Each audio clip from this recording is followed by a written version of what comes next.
Hello, my name is Maria Delgado Webb. And I'm Mark. And together, we're M&M Real Business Solutions. So we want to talk about communication and what are the ingredients that will make it more happening. Right. So have you ever been talking to somebody and they weren't loud enough? They said a word you didn't totally hear. They were just talking gibberish, a foreign language. All these things and way more are barriers to a communication getting across to somebody and actually being understood the way that the person delivering the communication wants it to be understood. Yes. You got to put some intention on your communication so that it gets there, like to the other person. There is certain distance, and according to the distance, you're going to be with the intention getting that communication across. And you also want to include some affinity, like that the communication is given with some love, if you want to say something like that, right?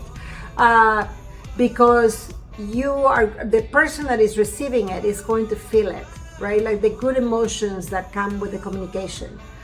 Making sure there are many things that can go wrong with communication, right? Like when you say, "Hi, how are you doing? Oh, you're doing great? Oh, good. I'm glad." Like you don't even let the person answer the question, you know, or how are you doing? Oh, good. She didn't answer the question again, right? You didn't let her answer the question. There are many things, many things that can go wrong with communication. So one of the things that we want to talk about is like, okay, like the cycle of communication will be me.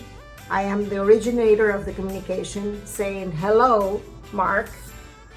And then it gets to Mark, and Mark is the receiver of the communication, and then Mark is going to give, obviously, the communication back. Hello. And then I say, "How are you doing?" I'm well. How are you? "I'm well, thank you." And that is the end of the communication, right? Like now we have ended the communication. But if we were not to wait for the communication to go from me to him and from him to acknowledge my communication and give me, I don't know if he heard me or not. Will I repeat my communication again if he didn't hear me? Right. So, and how does that work in the business world? Not just hello to a friend or a family member. So if I'm the receptionist and she's my boss and she wants me to get something done. That's right. I have to have the intention and I have to be clear and I have to make sure that the person duplicated what I said, right? So let's do that. Okay. Hi, Mark. Today, hi, Mark. Hi. Today, I need you to please, Mr. Flores is coming to visit at 3 o'clock, and I need you to make sure that you route him to me immediately. Yeah. So, Mark? Yeah. Did you get my communication? Sure, got it. Yeah. What did I say? Got lots to do today. I got lots to do today. Very good. What did I say? That I got to get everything done today. Okay, good. So what I need you to do is make sure that when Mr. Flores gets here at 3 o'clock in the afternoon, that you actually route him to me, okay? Okay, Mr. Flores, 3 o'clock. I need to get him to you. Okay. Okay, very good. Got it. Thank you. So that way, you make sure that that person is not like in some other situation or some other place, and he didn't even get my communication, right? And don't get upset with it. Like personally, sometimes I'm on my phone and he's talking to me and he's like, "Baby," and I'm like, "What?" Like he didn't get my attention. Like he has the obligation to get my attention for him to be able to communicate to me, right? And then when he gets my attention, then if I can get on the phone, that's my fault, right? So makes sense? I hope that helps.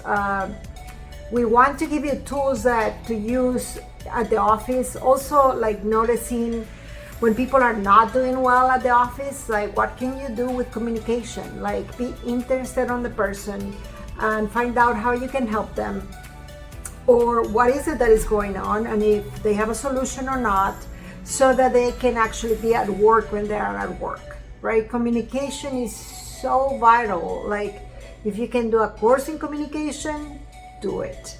It's so worth it. I have done courses, we have done many courses on communication many times, because to be in front of people, to talk seminars, to talk to salespeople, or to sell something, you have to have good skills with communication, right?